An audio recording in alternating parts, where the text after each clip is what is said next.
today was a very eventful day, and even more eventful for Intel shareholders, maybe TSM as well. Because late in the day, in the trading day, Intel actually went up, closed the day up 2%, believe it or not. Intel stock closed the day up 2%. Why is that? Well, a report came out from the information that said that TSM and Intel have agreed to work together. There is going to be a joint venture where TSM is going to take a 20% stake in, Intel foundry side of the business, the chip making side of the business. There are a couple of things we need to discuss there, but to be honest, it makes sense, right? It makes sense. Intel was already looking for partners, strategic partnerships. They've been saying that time and time again. And now that we actually have a real CEO, right? Now that we have one CEO, not two co-CEOs, things are going to move much quicker, in my opinion, at Intel. Previously, with two CEOs, this was just a temporary thing. Of course, big announcements, big deals were not going to be made. Now, with Lip Bhutan as CEO of the company, things are going to get, very, very clear. We've been talking about that a little bit during the live streams.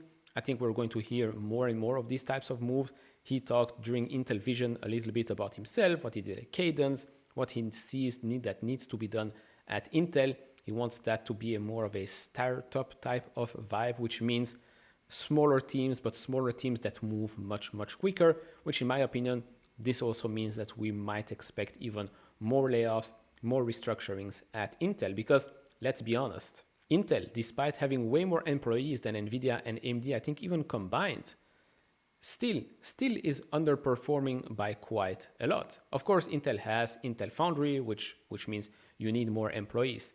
That makes total sense. But still, Intel as a whole has been underperforming. It needs to move quicker. It needs to innovate faster. It basically needs to act as if it is a startup. Whether or not that's going to work remains to be seen. But this announcement, or potential announcement with TSMC, is already a pretty big deal. We're going to discuss that further in this video. If you enjoy this type of videos, hit all the buttons, would really appreciate that. If you want to support me even further, do check out the link down in the description and in the pinned comment with the top 10 best stocks to buy now, or go to fool.com/couchinvestor. Thank you very much. Alright, so Intel TSM allegedly agreed to set chip-making joint venture. Intel and Taiwan Semiconductor reached a tentative deal to establish a joint venture to operate Intel's chip-making sites. The information reported on Thursday, citing two sources briefed on the discussions. Intel and other US semiconductor companies will hold a majority stake in the future joint venture. Who are those semiconductor companies? I don't know, remains to be seen, but I mean, would it be too crazy to say that it might be a NVIDIA, for example? I don't know. Meanwhile, or maybe a Qualcomm as well, who knows? Meanwhile, TSM would take a 20% stake in exchange, and this is the important part here. So they would take a 20% stake in exchange for disclosing its chip-making methods and training Intel staff to use them. And this is the interesting part. In exchange for disclosing its chip-making methods and training Intel staff to use them. Now, there are already some reports of Intel executives that are maybe worried of more layoffs. But I mean, in my opinion, that was anyways going to happen. But I don't see TSM basically talking here about the most advanced IP, most advanced nodes or anything like that. I don't think so. I think that's still going to stay in Taiwan. But even for TSM, it would make sense. If they take a 20% stake here, it would make sense to make sure that Intel Foundry in the United States is actually up and running and doing the best that it can. Because TSM, well, they know they always need more and more capacity. There's just too much demand.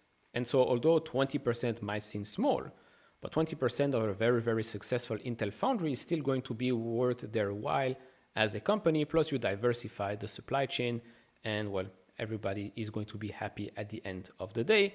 Plus, for an Intel perspective, this might also mean that they could attract the likes of maybe even an AMD, an NVIDIA, etc. And that could mean, well, huge success for Intel Foundry. Now, these again are yet to be confirmed by TSM or Intel.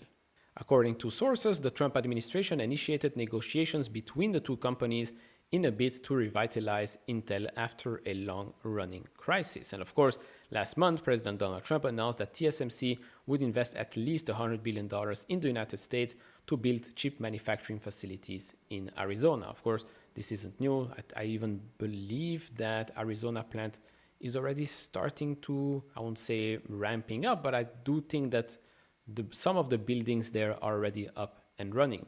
Correct me if I'm wrong in the comment section below. But this as a whole is a very, very big deal if it will be officially announced. Remember, Intel Foundry at the moment is already generating $4.5 billion, right? Okay, $4.5 billion in revenue each and every quarter. But the problem here is, of course, well, the losses. The losses, well, are getting a little bit better, but with the help of TSM, with some more restructurings, I think things can move quite quickly in the right direction. Plus, like I said, if they manage to attract some of the big players, things will move in the right direction much, much faster. But again, Intel has still a lot to prove. Intel 18A later this year is going to be a huge, huge deal for them. And since we are approaching the next earnings season, just so you know, these are the expectations for Q1. As you know, Q1 already seasonally very weak. So these are the expectations. Revenue down $500 million year on year to come between $11.7 to $12.7 billion. Gross margin 36%, down 9.1 percentage points year over year. EPS basically, well, here at zero, and that's also down 18 cents year over year. This was a very weak quarter by the company. Q4 was actually better than expected, but Q1 was definitely not a good quarter. So yeah, let's see. I think having a real CEO right now is a very big deal, and that's already a very, very good start. And of course, his focus now is going to be on making sure that one, CCG continues to do well, doesn't lose more and more market share, and well, to actually be relevant in the data center and AI industry, right? For now, this has been, well, basically flat for quite a while, right? It generates $3.4 billion each and every quarter, but as you can see, operating margin keeps coming down. Operating margin for CCG is actually quite good, has been stable-ish, 38-37%, actually Q4 2023, although that was quite a long time ago, that was at 40%, but that side of the business is doing fine. This is doing fine, all things considered. It's definitely this side of the business, data center and AI, this is where usually, well, you would think that they would be making a lot more money from that, but no, all of the money is basically going to NVIDIA and a little bit also to AMD at the moment. So Lip-Bu Tan definitely has a lot of work to do. He knows he needs to do a lot of things at Intel. He's definitely not happy with the situation, right? He sees these numbers. He probably saw these numbers already when he was on the board, and he's like, yeah, this is unacceptable.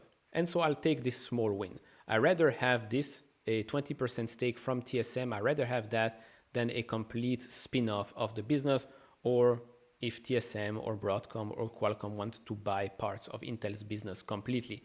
I'd rather have this and everything stay under Intel. Yeah, maybe in the future this might become a subsidiary or something like that. Could very well be, but when I see this, of course, we lack quite a lot of crucial information here, but from what we do know, I like it. I think this is a good move. I think this is a smart move.